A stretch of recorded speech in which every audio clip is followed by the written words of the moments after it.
சுவாமியே சரணமையப்பா, ஹரிகர சுதனே சரணமையப்பா, அச்சங்கோவில் அரசே சரணமையப்பா, அன்னதான பிரபுவே சரணமையப்பா, அழுதமலை ஏற்றமே சரணமையப்பா, அழுதமலை இரக்கமே சரணமையப்பா.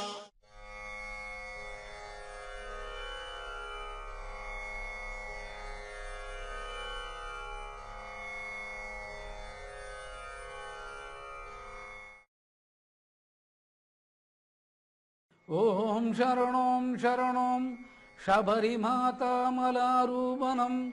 சபரி நாமோதய ஹரிசிவ புத்திராணாம் வித்யா சரஸ்வதி பிரம்மலக்ஷ்மி விஷ்ணு சிவசக்தி ரூபண சாஸ்தாம் சரணோம் சரணோம் சபரி சாஸ்தாம் சரணோம் நமோ நமः. ஆக 9வது ஸ்லோகம் விஸ்வபக்தியை பற்றி சொல்லுது. இந்த விஸ்வம் அப்படிங்கிறது அந்த மலையை குறிக்கக்கூடிய விஷயம். மலை யாருடையது, அதுக்கு கர்த்தா யார், அதை உண்டு பண்ணினது யார்? பரசுராமர் வழியா இந்த கேரளம் உருவாக்கப்படுறது.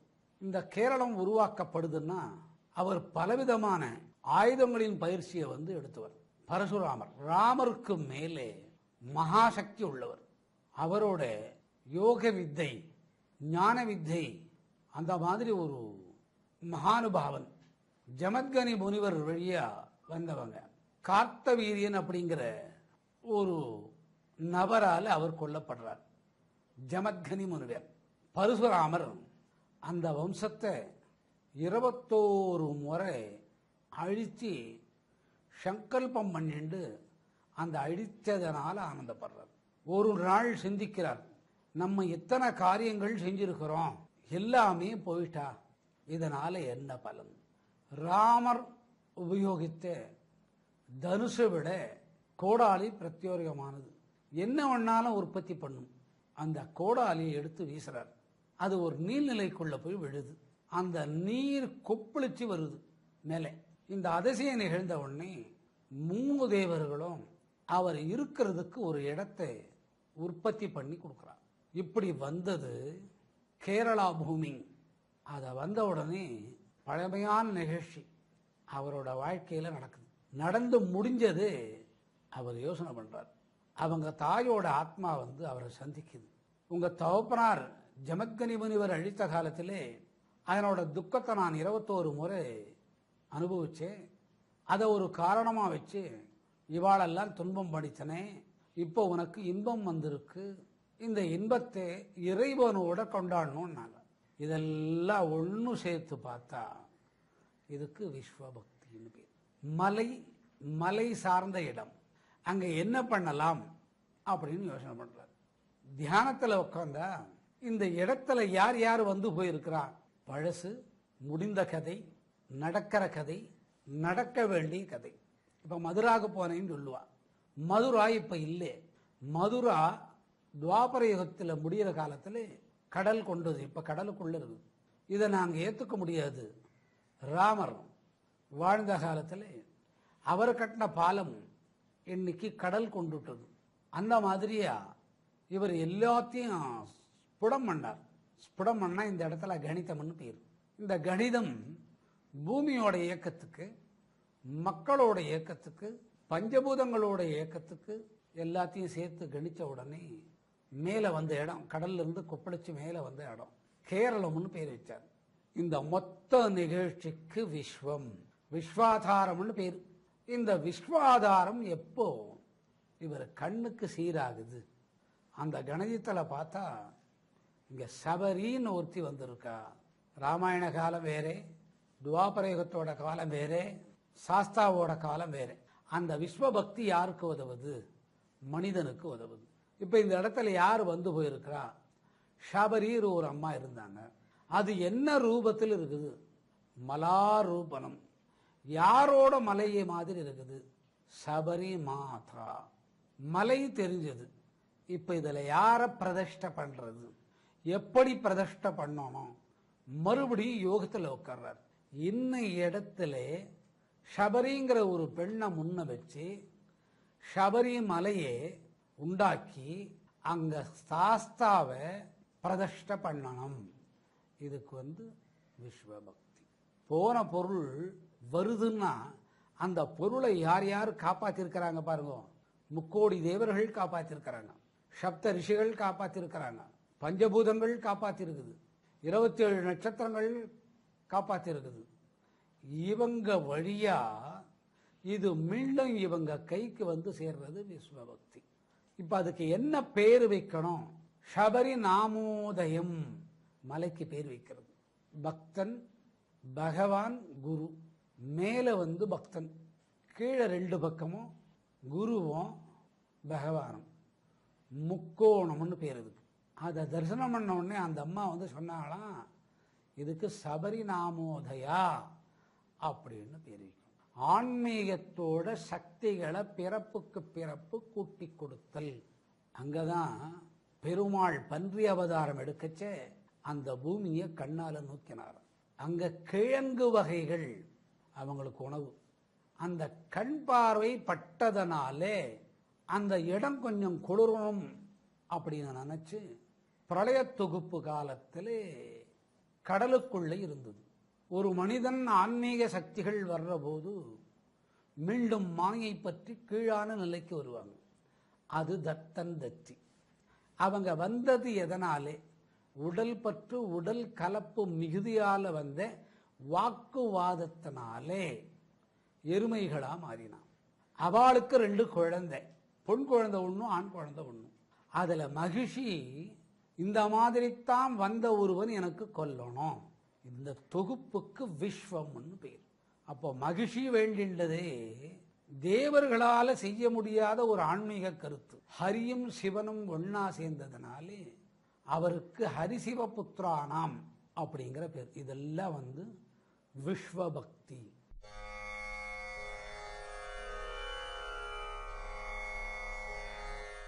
ஒரு கண்ணன் வெண்ணையை திருடி இருந்தார். ஒரு கண்ணன் தாய் பிடிச்சி வெண்ண கையோட அடிக்கிறா. ஒரு கண்ணன் மண்ணை தின்னு இருக்கான். ஒரு கண்ணன் இன்னொரு இடத்துல திருடுறான். இன்னொரு கண்ணன் யசோதரை கையிலே அகப்பட்டு அடி வாங்கிட்டு இருக்கான். அடுத்த கண்ணன் மண்ணை தோன்றத வெண்ணை தோன்ற கண்ணன் பார்க்கிறார். இதெல்லாம் ஒரே இடத்துல யசோதரை பார்த்தாங்க, ஏக காலத்தில்.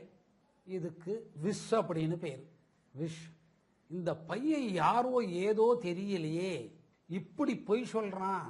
ஆனா இந்த பொய்யெல்லாம் சொல்ற மெய்யுக்குள்ள அடங்கி இருக்குது. ஆனா என்னுடைய பையன் மாதிரி இருக்குது. வாயத்தோடனா அதுக்குள்ள அந்த அம்மாவன் நிக்கிறாங்க. இதுக்கு விஸ்வம், விஸ்வார்த்தம்னு பேர். இந்த காட்சி கிடைச்சொடுத்தோம்னா இயல்பான வாழ்க்கைக்கு மனம் திரும்புமா? திரும்பாது. அந்த மாதிரி ஒரு பையன்தான் சபரி நாமோதயத்தோட சேர்ந்து ஹரிசிவ புத்தரானாமா இருக்கிறான். இதுக்கு விஸ்வம், விஸ்வார்த்த பக்தின்ட்டு பேர். அதனால்தான் இதுக்கு குறிப்பிட்ட காலம் வரை அந்த அனுஷ்டானமான முறைகள், விரதமுறை, கார்த்திகையிலே 30 நாள், மார்கழியிலே 30 நாள், 60 நாள், ஒரு நாள் அடுத்தது அந்த 7 ஆதாரங்கள் ஒன்று சேர்றதுக்கு தை மாசம் 1ஆம் தேதி 70 நாள் விரதம் இருந்தால் 70 நாள் தேவையில்லை. ஒரு ஆதாரத்துக்கு 10 நாள், 7 ஆதாரத்துக்கு 70 நாள், இதெல்லாம் அடங்கிறது 48 நாள்ல. அதுக்கு விஸ்வபக்தின்னு பேர். இந்த விஸ்வபக்தி உணர்றது பரமார்த்த பக்தி வழியா உணர முடியும். பரமார்த்த பக்தி எதுக்கு முன்னால வச்சாங்க? ஒரு பெண் கட்டிண்டிருக்க சேலையே இல்லாம இருக்க காலத்துல பிஜாந்தேகின்றாங்க. அந்த சேலையை ஓடி விஷ்ணு அம்மா கட்டிக்கோன்னு கொடுப்பார். மகரிஷி ஒருத்தர் வர்றார், சபிச்சுள்ளான்னு வர்றார், துர்வாசர். வந்த போது என்ன ஆகுதுன்னு கேட்டா, நீ எனக்கு குழந்தையா பிறக்கணும்னு ஆர்டர் போடுறார். இது பரமார்த்த பக்தி. ஏன் அவர் அந்த ஆர்டர் போடுறாருன்னா, ஒரு துணி மேல கவனம் இருக்கு, உடல் மேல கவனம் இல்லை. ஆனா அவங்க துவைச்சி வச்சிருக்கிற துணி மேல கவனம் இருக்குது. ஆகையினால அந்த துணியை பத்தி சொல்ல வர்றாரு. அந்த அம்மா சொல்றா, அந்த துணியை எனக்கு வேணா எந்த கோபக்கார ரிஷி கட்டெரும்பு சைஸ் காட்டுறார். இந்த பரமார்த்த பக்தி உணர்ந்தாத்தான் விஸ்வார்த்த பக்தி உணர முடியும். ஏதொரு பொருளும் அந்த பொருளை சார்ந்ததும் அதை உபயோகப்படுத்த நபர் மேல கவனம் இல்லாமல் இருக்கிறது விஸ்வார்த்த பக்தி. அவளுக்கு யார் யார் துணை இருக்கிறா பாருங்க. வித்யா பவந்தூன்னு சொல்லக்கூடிய ஞானத்தை அழைக்கக்கூடிய சரஸ்வதி, அந்த சரஸ்வதியோட கணவன் லக்ஷ்மியோட வீட்டுக்காரன், இவங்களோட மகாசக்தி ஒன்னா கலக்கிறதுக்கு விஸ்வபக்தின்னு பேர். இந்த மலை ரூபத்திலே சாஸ்தா அமர்ந்திருக்கிறார். மகர சங்கராந்தி ஒத்த ரூபத்துல ஜோதி வடிவமா தெரிகிறார். இந்த ஜோதியை நம்ம கண்ணால பார்க்க முடியாதுங்க. அதை பார்த்து ரசிக்கிறவர் அந்த 18 மலைக்கு போய் சென்று அங்க நின்ன உடனே அவரோட உடம்புல இருந்து வரக்கூடிய வெளிச்சம், இத்தனை விஷயங்கள் ஒன்று சேர்க்கிறது விஸ்வபக்தி. இந்த விஸ்வபக்தி கையாளுறதுக்கு சில நாள் விரதம் இருந்து, ஒரே நாள் விரதம் இருந்து கூட மலைக்கு போகலாம், விஸ்வபக்தி வந்துடும். அதுக்கடுத்தது அவர் மாசக்கணக்கில் விரதம் இருப்பாங்க. எங்கெங்க போறீங்க? ஐயப்பனை பார்க்க போறேன்னு யாரும் சொல்றது இல்லை, சபரிமலைக்கு போகிறோம். இந்த விஸ்வபக்தி பெண்ணுக்கும் ஆணுக்கும் சேரும். இந்த பெண்ணுக்கு ஜாஸ்தி சேருமா ஆணுக்கு ஜாஸ்தி சேருமா? பெண்ணுக்கு தான் ஜாஸ்தி சேரும். ஐயப்ப மலைக்கு போறேன்றதை விட சபரிமலைக்கு போறேன். அப்ப பெண்ணால வளர்க்கக்கூடிய ஒரு பக்தி விஸ்வபக்தி.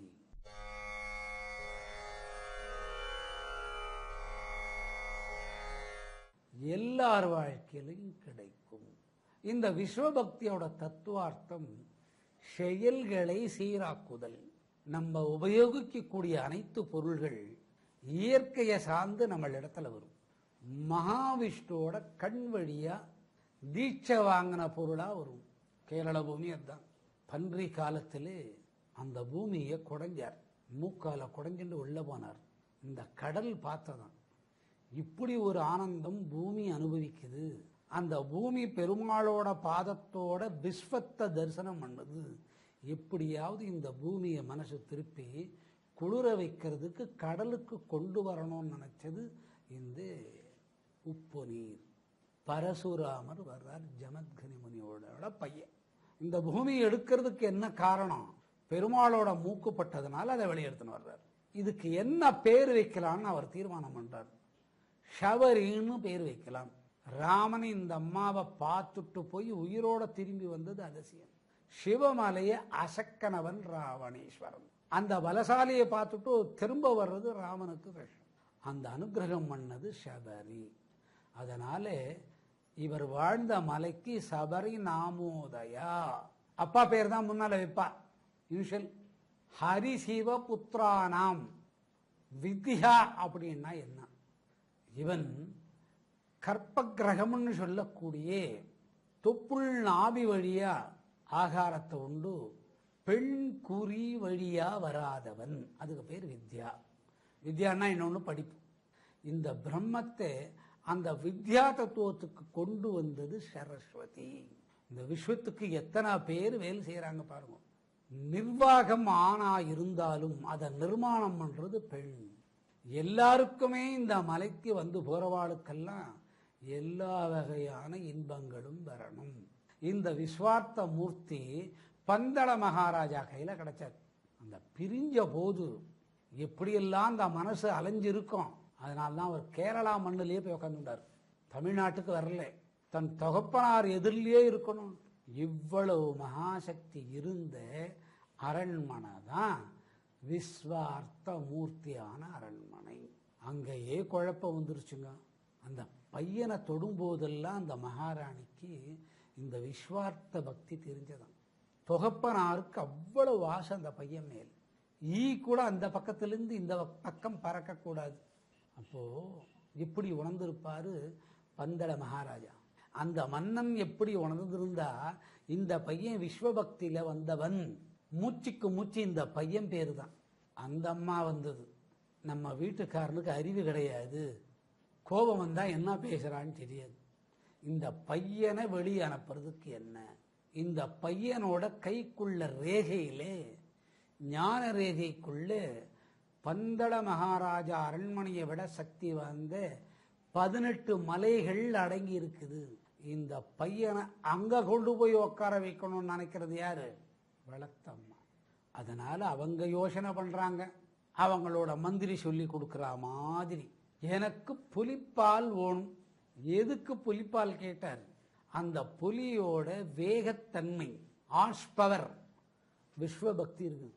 இதை உணர்ந்தது யாருன்னு கேட்டா ஒரு பெண். இந்த விஸ்வபக்திக்கு வித்து போட்டது யாருன்னா மகாலட்சுமி. ஒரு வீட்டுக்காரனை அப்படியே ஒரு பொம்பளை வேஷமா போட்டு யாராவது ஒரு மனைவி ரசிப்பாளா? அந்த அம்மா இந்த விஸ்வார்த்த பக்தி கொண்டு வர்றதுக்கு அமிர்த கலசத்தோட வர்றதை பார்த்துட்டு, ஆஹா இந்த அழகனுக்கு பிட்டத்தில் தட்டணும்னாங்களாம். அந்த அழகனை பிட்டத்தில் தட்டின உடனே பார்த்தாராம் திரும்பி, ஆஹா இந்த மாதிரி அழகான ஒரு அம்மாவை நம்ம பார்த்ததில்லை, என்னைக்காவது இந்த மாதிரி ஒரு ட்ரெஸ்ஸை நம்ம பண்ணிக்கணும்னு ஆசைப்பட்டாராம். யாரு? ஆம்பளைக்கு இந்த ஆசை வரலாமா? அதனால தான் ஆம்பளைக்கு மீசை வச்சான், அடையாளம் தெரிஞ்சிடணும்ட்டு. பொம்மநாட்டிக்கு மீசை வைக்கலை, அது மீசை வச்சுண்டு நம்மளை ஏமாத்தோம். இவன் மீசை வச்சுண்டு ஏமாந்து போவான். 10 அவதாரம் எடுத்தாரு விஸ்வபக்தி. அவனை இந்த மோகினி அவதாரத்தை விட்டுட்டு வெளியே வரக்கூடாது, பந்தள தேசத்தை காப்பாற்றணும்னுட்டோ எங்க அடக்கி வச்சிருந்தாங்க? அந்த சபரி அம்மா கிட்ட கொடுத்து, இவனை பார்த்துக்கோ. இந்த விஸ்வார்த்த சக்தி இருந்தது தான் பந்தள தேசத்தோட அரண்மனை. அந்த மாதிரி வீடு எல்லா நாட்டிலையும் எல்லா இடத்துலையும் இருக்குது. எத்தனையோ மக்கள் அந்த ஆனந்தத்தோட வாழ்றாங்க. இந்த சரணோன்னு சொல்லச்சே, அதனால அவனுக்கு அமையக்கூடிய மூளைங்கிறது குளிர்ச்சி அமையும். மூளை குளிர்ச்சி அமைகிறது ரொம்ப கஷ்டம் இப்போ இருக்கிற காலத்துக்கு. அவனோட காரியங்கள்லாம் சிறப்பாக வருது. 3 வயசுல இருந்து விஞ்ஞானத்தோட கூடிய ஞானம் வருது. விஞ்ஞானத்தோட கூடிய ஞானம் 3 வயசுல வருது குழந்தைக்கு. அந்த ஞானம் பின்னாலே வளர்ந்து கல்வி, கணிதம். கல்விங்கிறது ஞானம். கணிதம் அண்ணா பஞ்சபூதங்களை கணித்தல். பிரகிருதிக்கு முன்னால் இருக்கக்கூடிய அணுவை கணிக்கணும். அணுவெல்லாம் நம்ம கணிக்க முடியாது. விஸ்வபக்தி இருக்கக்கூடிய ஒரு ஆள் தான் அதை கணிக்க முடியும். அந்த மாதிரி ஒரு குழந்தை பிறந்தா அதுக்கு ஞானம் எப்படி வளரும்னு பாருங்க. அதுக்கு ஒரு வீட்டுக்காரமா எங்க பிறந்திருப்பாங்கன்னு பாருங்க.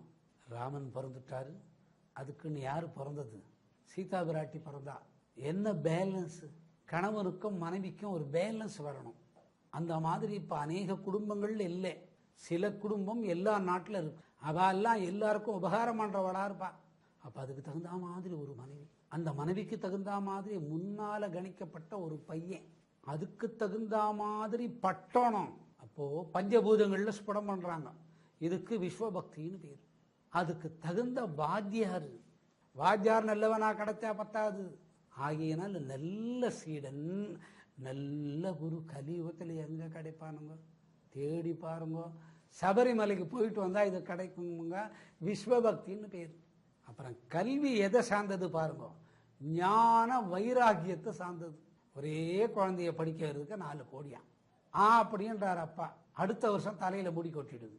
4 கோடி கொடுத்து அந்த பையனை படிக்க வைக்கிறதுக்குள்ள அப்பாவுக்கு பையன் யாருன்னு கேட்கறான். அப்ப தலைமுடியோட இருந்தாரு. பையன் படிச்சு வர்றதுக்குள்ள தலைமுடி இல்லை. பாருங்க, மருமா வேற வந்துட்டா என்ன கேதி? இந்த மாதிரி கல்வி ஞானம் விஸ்வார்த்த பக்தி அற்புதமான கல்வி வருது. அதாவது நோய் எதிர்ப்பு சக்தி விஸ்வார்த்த பக்தியில வருது. ஞானத்தோடு கூடிய கல்வி. அப்போ மனசு மூளை கூலாகுது.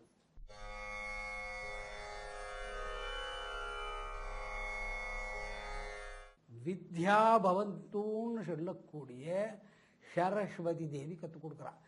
எங்கிருந்து கற்றுக் கொடுக்குறா? பிரம்மத்தோட ஓலையில் இருக்கக்கூடிய ரகசியத்தை.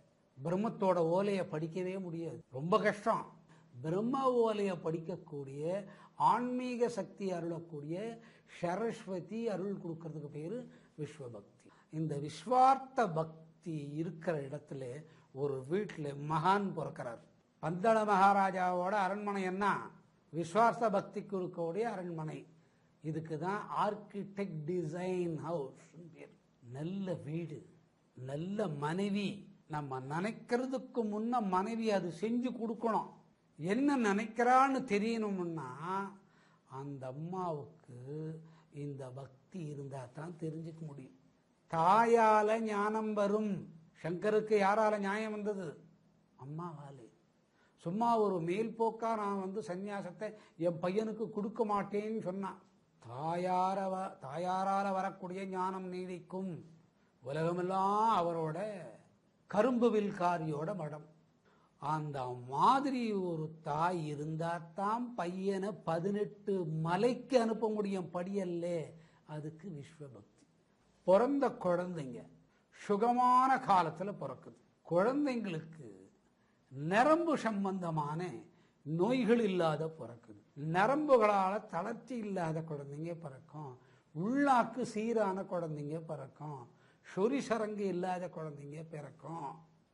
தோல் சம்பந்தமான வியாதி இல்லாத குழந்தை பிறக்கும். அது சரியான காலத்தில் சரியான எடையோட வயிற்றுல இருக்கும். கத்தி கொடுவாலாம் இல்லாமல் சுகப்பிரசவம் ஆகும். இந்த வித்யாபவந்துன்னு சொல்லக்கூடிய சரஸ்வதி வழியா கேட்டதனால தான் கர்ப்பப்பைக்குள்ள இருக்கும்போது சுகப்பிரசவம் ஆகும். அந்த மாதிரி குழந்தை பிறக்கிறது. ஆண் குறியும் இல்லாத பெண் குறியும் சீரா இல்லாத சில குழந்தைங்க பிறக்கும். அது எதில் கொண்டு போய் சேர்க்கறதுன்னு தெரியாது. இந்த குறிகளோட பிரச்சனை இல்லாத குழந்தைகள் பிறக்கும். முதுகு தண்டு சீரான குழந்தை பிறக்கும். இடது பிட்டம் வலது பிட்டம் பின்தொடை சீரா இருக்கும் அந்த குழந்தைக்கு. அதுல ஓடுற நரம்பெல்லாம் சரியா ஓடும். வலிப்பு காக்காய் நோய் சம்பந்தப்பட்ட நோய்கள் வராது. விஸ்வபக்திக்கு மேலான அர்த்தம் இதெல்லாம். இதை சொல்லி ஒருத்தர் மலையேறும் போது இந்த சரணத்துக்குள்ள விஸ்வபக்தி அடங்கி இருக்குது. ஏழைக்கு தெரியாது. அவர் எதுவுமே வாங்கி கொடுத்துருக்க மாட்டார். தெருவில் இருக்கிற இட்லி தான் வாங்கி கொடுத்துருப்பார் சம்சாரத்துக்கு. ஏழையா இருக்கிற காலத்திலேயே 2 ஐயப்ப பக்தருக்கு சாப்பாடு கொடுத்துருப்பார். அன்னதானம். அதனால அந்த குழந்தை நல்லா குண்டு கத்திரிக்காய் மாதிரி பிறக்கும். அதனால இதுக்கு விஸ்வபக்தி, விஸ்வார்த்த பக்தி. கோபம் தாபம் எல்லாம் தீர்ற பக்தி விஸ்வபக்தி. சரணம் சொல்லும் போதே இது எங்க போகுதுன்னா சாஸ்தா கிட்ட போயிடுது. இந்த பக்தியினால ஆண் பெண் பேதம் நீங்குது. உடல்ல இருக்கக்கூடிய ஒவ்வொரு ரோமக்கால்லையும் ஆசானுடைய பக்தி நிரம்புது.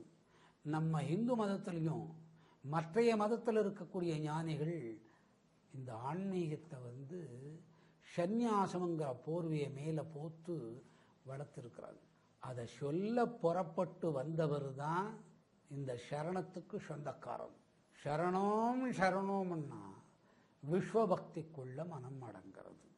இந்த விஸ்வபக்திக்குள்ள மனம் அடங்கிட்டால் மனோநேயம் சாந்தமாயிடும்.